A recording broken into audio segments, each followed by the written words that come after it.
আপনি যদি চোখের জলেতে মাকে যদি ফুল দেন সেটা পুজো নয়?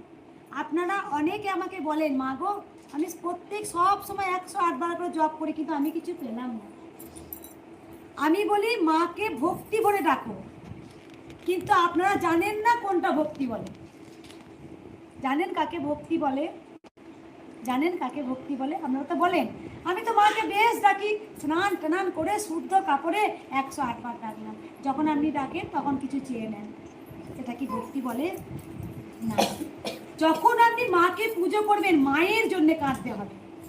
আমি গিরিধারীর জন্য কাঁদবো, আমি নন্দলালের জন্য কাঁদবো, আমি গোবিন্দের জন্য কাঁদবো, যার জন্য আমি তার দয়াতে বেঁচে আছি, যার জন্য এখনো ভালো আছি, সুস্থ আছি, যার জন্য আমি এখনো হাঁটাচলা করছি, যার জন্য আমি এখনো দুবেলা দুমুঠো অন্ন আমার কাছে এখনো আসছে। কার জন্যে? আর তার কথা চিন্তা করবো না? ভাত খাবো, আমার সন্তান কি করছে, আমাদের ওইটা আসবে কিনা, হে হে গোবিন্দ গিরিধারী তোমাকে এত খাবার দেবো যদি আমার ওইটা হয়, গোবিন্দ তোমাকে আমি ক্ষীর করে দেবো যদি আমার ওইটা হয়। এটা টাকা নয়, আমি তার চিন্তায় মগ্ন। আচ্ছা গোবিন্দ তুমি খেয়েছো মা? তোমার আজ কোনো কষ্ট হয়নি তো মা? আচ্ছা খুব